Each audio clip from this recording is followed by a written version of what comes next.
भगवान श्री कृष्ण जी के अनन्य भक्तों को अनंत सादर प्रणाम। आज दिनांक 5 अगस्त 2024 है।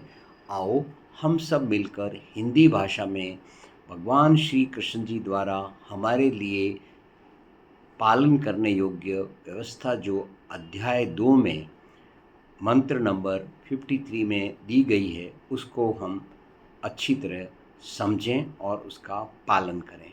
इसके अंतर्गत भगवान श्री कृष्ण जी कहते हैं अर्जुन को कि आओ सबसे पहले हरि भक्ति के साथ जप करके फिर इस कार्य को प्रारंभ करें। ओम नमो भगवते वासुदेवाय नमः। हिंदी भाषा में समझेंगे क्या व्यवस्था दी गई है। जब अनेक विषयों के सुनने से विचलित हुई तेरी बुद्धि परमात्मा स्वरूप में स्थिर हो जाएगी, तब तो योग को प्राप्त करेगा।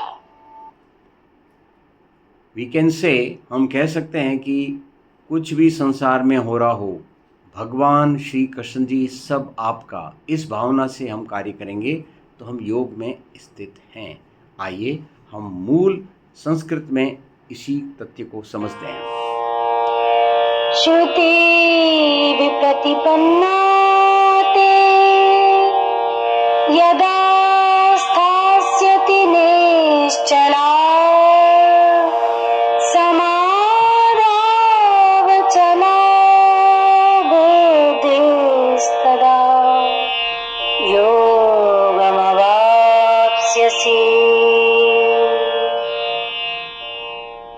श्रुति विप्रतिपन्ना ते यदा स्थास्यति निश्चला समाधौ अचला बुद्धिः तदा योगम अवाप्स्यसि। आइए अब हम इसकी व्याख्या को समझें। अर्जुन को भगवान कृष्ण बोलते हैं कि जिस समय तुम्हारा यह विचलित मन शांत हो जाएगा और बुद्धि परमात्मा के स्वरूप को समझ लेगी, समझो उस समय तुमको दिव्य चेतना प्राप्त हो गई। अक्सर हम समाधि शब्द सुनते हैं पर इसके तात्पर्य को नहीं समझते।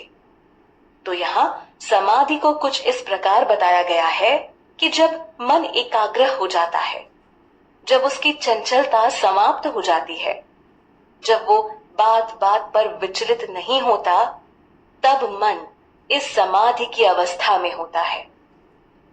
इसी पर श्री कृष्ण ने अर्जुन को बोला कि जब अनेक विषयों को सुनने के बाद भी तुम्हारी बुद्धि विचलित न हो तो समझ लेना यही योग की अवस्था है। हालांकि अर्जुन का मन तो पूर्ण रूप से विचलित है, जिसके कारण ही वो किसी निर्णय पर नहीं पहुंच पा रहे हैं। जिस समय यह मन या बुद्धि किसी एक बिंदु पर पूर्ण एकाग्र हो जाती है, व्यक्ति उस काम को सफलतापूर्वक कर लेता है। पर मन के भटकाव के कारण अर्जुन अभी कुछ भी करने की अवस्था में नहीं है।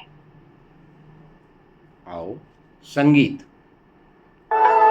श्रुति भ्रांत बुद्धि समाधि में निश्चल अचल होगी जब, हे पार्थ योग समत्व होगा प्राप्त यह तुझको तभी।